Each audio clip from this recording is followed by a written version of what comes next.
Hello दोस्तों, आज हम पढ़ रहे हैं समांतर श्रेणी। हमने कुछ सवाल इसके पहले भी इसके हल किए थे। हम आगे के सवाल देखते हैं। हमारा पहला सवाल है, निम्नलिखित समांतर श्रेणी का योग ज्ञात कीजिए जिसका 2, 7, 12 और 10 पदों तक है ना।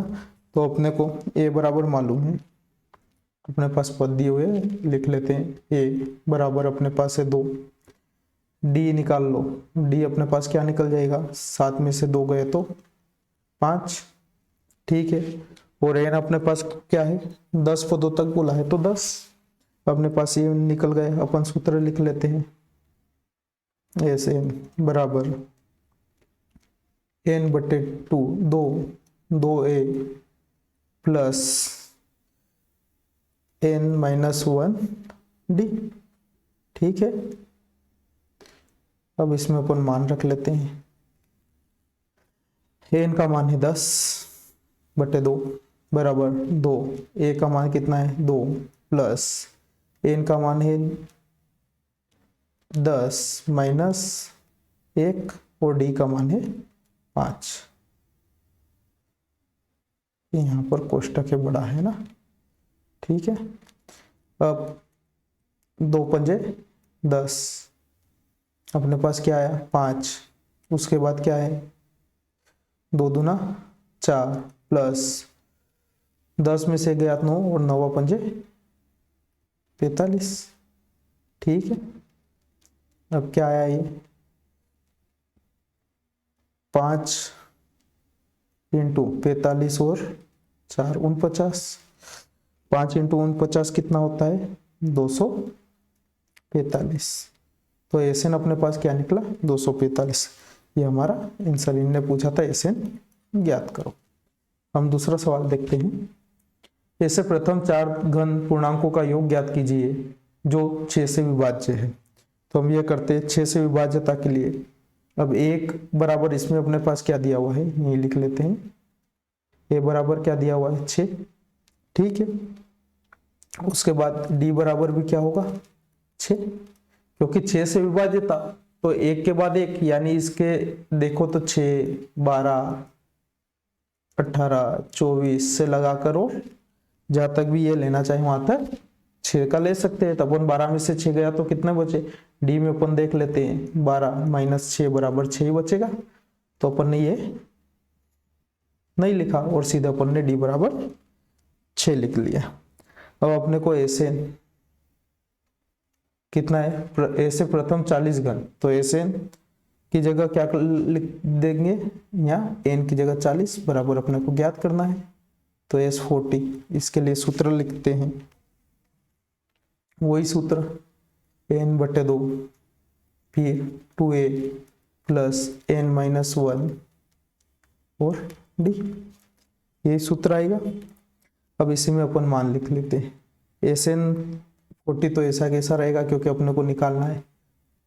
एन का मान क्या दिया हुआ है, एन का मान इसने यहाँ 40 बता रखे। ठीक है। तो अपने पास एन बराबर 40 है तो अपन यहाँ लिख लेंगे एन का मान 40 बटे 2 इंटू ए का मान कितना है 6 प्लस एन का मान कितना है, एन का मान है 40 माइनस 1 और डी का मान कितना है 6।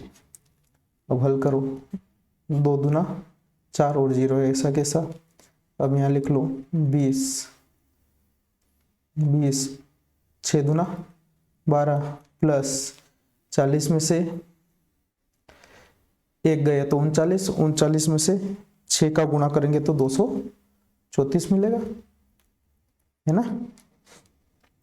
अब 20 12 और 234 कितने होते हैं, यहाँ पर होगा 20 इंटू 4 2 6 3 और 1 4 246 में 20 का तो 6 दूना 12, 2 का गुणा करके 1 0 लगा लेते हैं।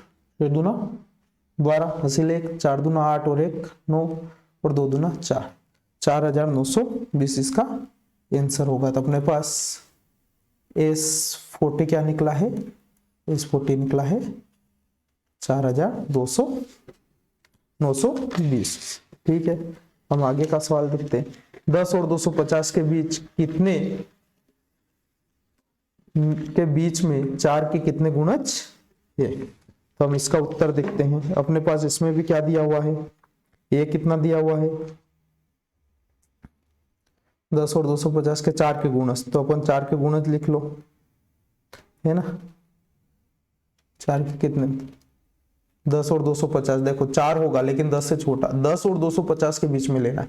तो पहला हम क्या ले सकते हैं 12, फिर 12 और 4 16, 4 20, उसके बाद 20 और 4 24, ऐसे करके कहाँ तक 250 के पहले 240 248 के आसपास होगा, है ना।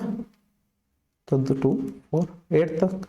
अब अपन ने को इसने 4 के कितने गुण चाहिए पूछा है, इसमें ए लिख लो, ए बराबर कितना है 12, डी अपने पास क्या निकल आ जाएगा 16 माइनस 12 बराबर 4, और ए एन कितना है अपने पास 240, आखिरी पद है ना, ये पद और ये एनवा पद, यानी 248 अपने को मालूम नहीं है तो वो लिख लेंगे, है ना।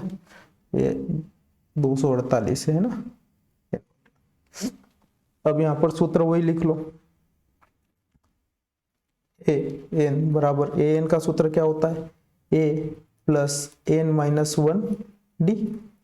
ए एन कितना है 248, ए कितना है 12, एन का अपने को मालूम नहीं है तो यहाँ पर लिख लेंगे एन माइनस 1, और डी का मान कितना है, डी का मान है 4, तो ये 4 का एन में गुणा 4 है, और आखिरी में भी कितने हो जाएंगे ये 4। ठीक है। अब 248 बराबर, देखो 12 में से 4 गए कितने बचे 8 प्लस 4 है ना, तो 248 माइनस 8 बराबर 4 है, तो 240 बराबर 4 है। तो यहाँ पर लिख लेते हैं 240 एन बराबर 240 बटे 4, 6 चौक 24 और 0 ऐसा कैसा, है ना। ठीक है, तो ये एन बराबर कितना होंगे 60, ये अपना आंसर है। ठीक है, तो इसका उत्तर क्या आएगा 60। 248 कौन कितने गुणज होंगे टोटल गुणज, तो अपने पास इसके टोटल पद की संख्या कितनी की, पदों की संख्या, या लिख सकते हैं गुणज, या गुणज कितने होंगे 60 होंगे। ठीक है, ये अपना उत्तर है। तो हमारी वीडियो यहीं समाप्त होती है। हमारी वीडियो आपको अच्छी लगी हो तो हमारे चैनल को सब्सक्राइब और लाइक करना न भूलें। धन्यवाद।